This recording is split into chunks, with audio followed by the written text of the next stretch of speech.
اس video میں ہم بات کرنے والے ہیں علماء کرام کی تنخواہوں کے تعلق سے۔ جی ہاں، یہ بہت ہی اہم پیغام آپ تک پہنچانا چاہتا ہوں، اس کو دوسروں تک بھی ضرور بھیجیے گا۔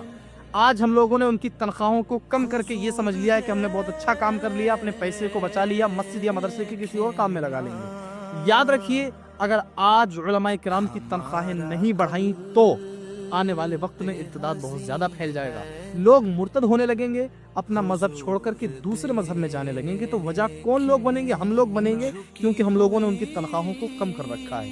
آج ابھی وقت ہے، سدھر جائیے اور ان کی تنخواہوں میں اضافہ کیجیے۔ اگر آپ ان کی تنخواہوں میں اضافہ نہیں کریں گے تو وہ لوگ کاروبار شروع کریں گے، جب وہ کاروبار شروع کریں گے تو اپنا زیادہ وقت وہ کاروبار میں لگائیں گے، نہ کہ دین کی راہ میں لگائیں گے۔ وہ دین کا کام نہیں کر پائیں گے اگر ان کو مناسب تنخواہیں نہیں ملیں گی، اور جب وہ کاروبار کرنا شروع کر دیں گے تو تمہارے بچوں کو کون پڑھائے گا؟ اور تمہارے بچے جب دین سے دور ہو جائیں گے تو اپنا وہ آپ خود اندازہ لگا سکتے ہیں کہ جب بچے دین سے دور ہوتے ہیں تو وہ کس طرف جاتے ہیں۔ ظاہر بات ہے کہ وہ آنے والے فتنوں میں پھنس جائیں گے، اور وہ ایسے پھنس جائیں گے کہ ان کا نکالنا بڑا مشکل پڑ جائے گا۔ فقط والسلام، اللہ عالم بالصواب۔